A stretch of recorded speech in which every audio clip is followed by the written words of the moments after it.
we come now to the very important Chinese religious philosophy known as Confucianism.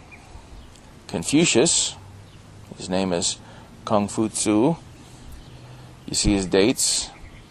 He composed the Analects, which were collected after his death. He emphasized the virtuous individual.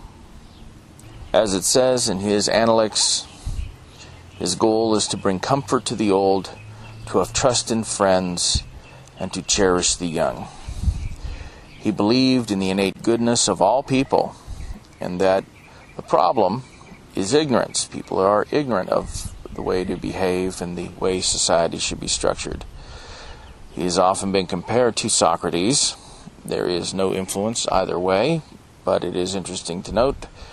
But Socrates believed that the problem with people, that is human error, occurs from ignorance. A later follower of Confucius is Mencius, or Meng Tzu, a Confucian thinker who believed that all people had innate abilities. This is a very positive, overall very positive view of humanity, but it is also very structured. Strong emphasis on form and following form. For Mencius, the concept of zhen means compassion. It means not being able to bear that others should suffer. It meant a feeling of responsibility for the sufferings of others. Here are some key terms for Confucianism, although there are others. Li means propriety, good taste, and it's not just at the individual level, but throughout society. It conceptually is analogous to Dharma in India, and Li plays out in various ways in government, poetry, and so forth.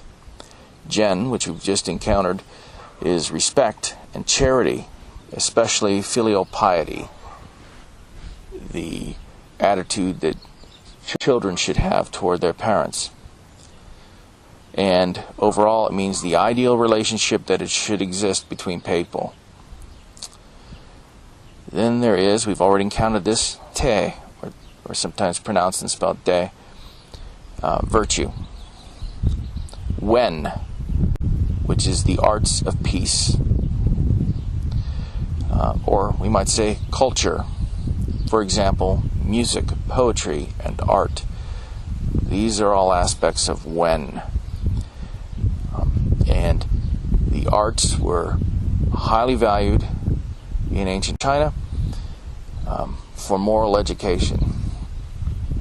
These are the things that people in, let's say, Southern California today wish their children were getting more of in school. God, speaking of God, is thought of as a kind of ethical principle,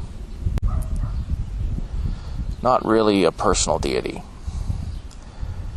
And then the curriculum that Confucianism advocated emphasized history and poetry and ethics, which plays out in politics.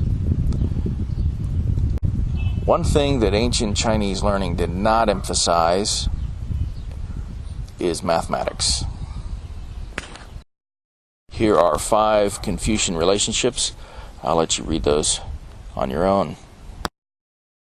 The other great religious philosophy of China is Taoism.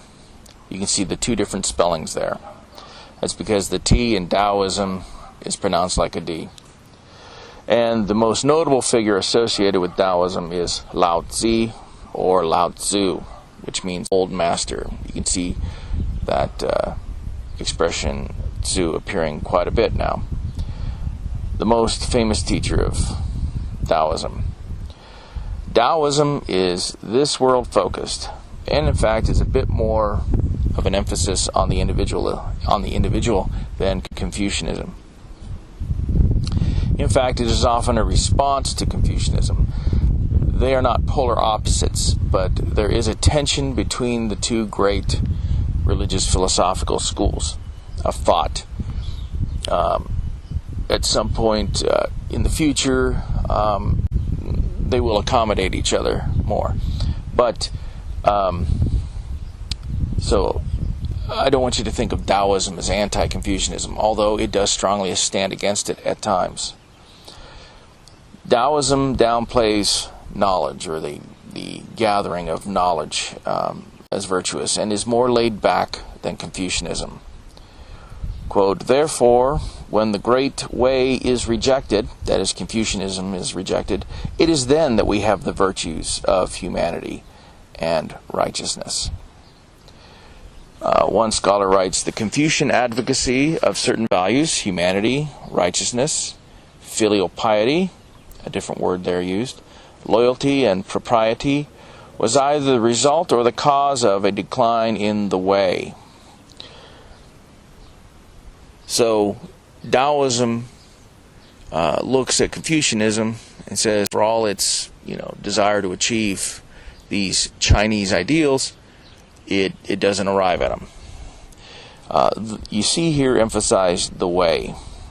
As you'll see on the next slide, that is, the way there is a translation for Tao. Okay, so let us advance then to the next slide. The Tao is ultimate reality that undergirds all existence. Tao means the way. It is the immanent order of the universe, perhaps something like the Greek logos, or, of course, we just saw in India, Brahman, with an A, right? Immanent means pervading through, very present. The opposite of immanent is transcendent, far away, distant, completely separate.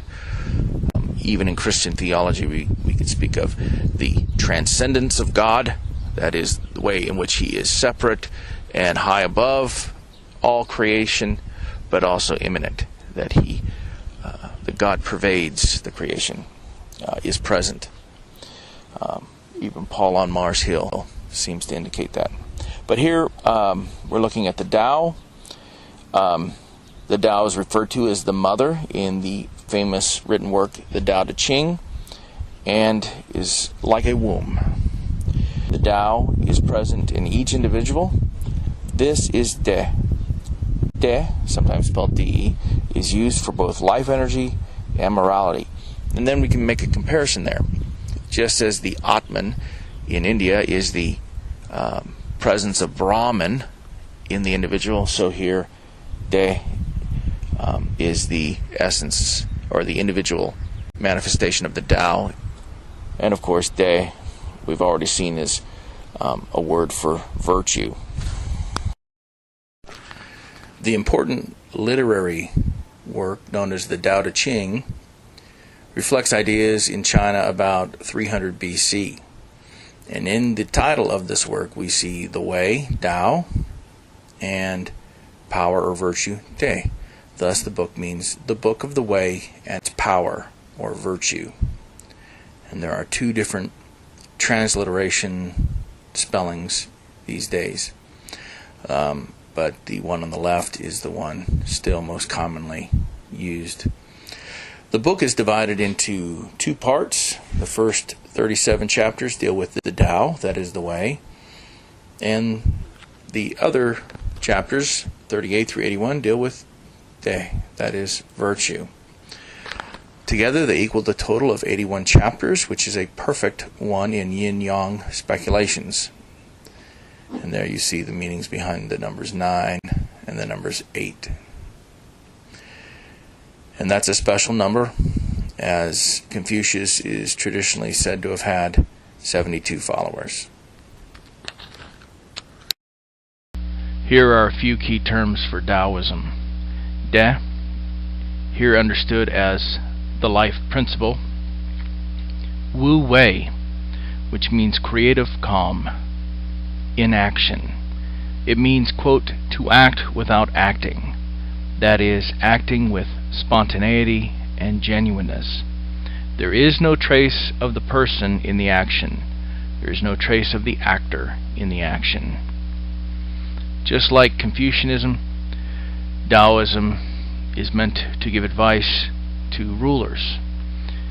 The ruler is to be like the nourishing earth, basically in the background.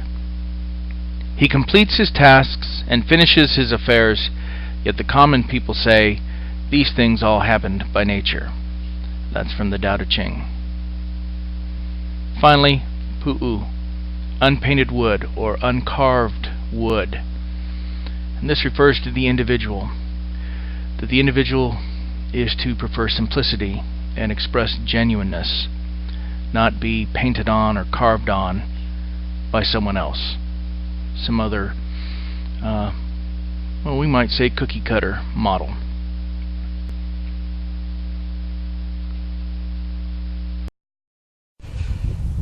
Now, some meditation and mysticism in Taoism is thought necessary for union with the Tao. And here I give the chapters of the Tao Te Ching. These, by the way, are not large chapters. Most of them easily fit on a page in a book. Let's look in particular at chapter 16. Quote, take emptiness to the limit. Maintain tranquility in the center. The 10,000 things, side by side they arise, and by this I see their return. Things come forth in great numbers, each one returns to its root. This is called tranquility. Tranquility. This means to return to your fate. The opposing yet complementary principles of yin and yang have been an aspect of Chinese philosophy for many centuries. It is explained in Chinese philosophy as both the dark side and the sunny side of a hill. The I Ching reads, one time yin, one time yang. This is the Tao. The yin is the female principle, representing earth, the negative, passive, dark, and destructive. The yang is the male principle, representing heaven and heat and energy, power and life.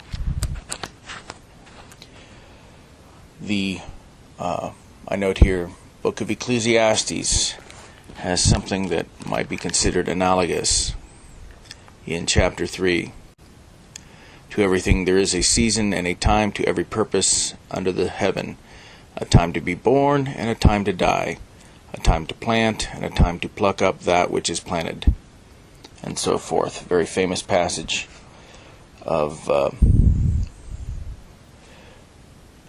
dualistic opposing seasons and actions.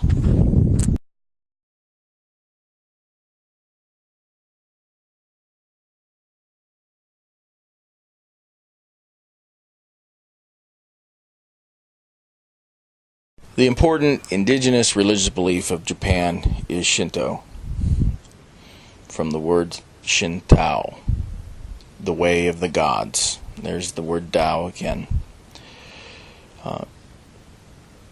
This slide covers a number of aspects of Shinto, and I'll let you read it for yourself. However, Buddhism also enters the picture in Japan, and it arrived from China about AD 550. As with China, much of Japanese Buddhism is rooted in the Mahayana branch of Buddhism. There are a number of forms of Buddhism or schools in Japan, but the one I would note especially is Zen Buddhism, which was adopted by the samurai. Zen Buddhism is what is known as Chan Buddhism in China. And aspects of this Buddhism include the art of seeing into the nature of one's own being. It emphasizes awareness. And it's an awareness on the here and now. and it also emphasizes personal self-sufficiency. It realizes that the moment and the self are passing away. Recall that Buddhism downplays the existence of the self. In order to train and promote awareness, in Zen Buddhism there are expressions known as koans. Koan is a question that shocks the reason, but leads therefore to enlightenment. Very famously is the expression, "What is the sound of one hand clapping?" It's this jarring detachment from regular reason that causes one to think of a solution, as we might say today, outside the box. Enlightenment with Zen Buddhism is known as Satori. It is a state of awareness and emphasizes the third eye, which sees the world as it really is. Zen reinforced the Japanese predilection for simplicity and self-discipline. And associated with Zen Buddhism are Japanese gardens, the tea ritual, and bonsai, horticulture.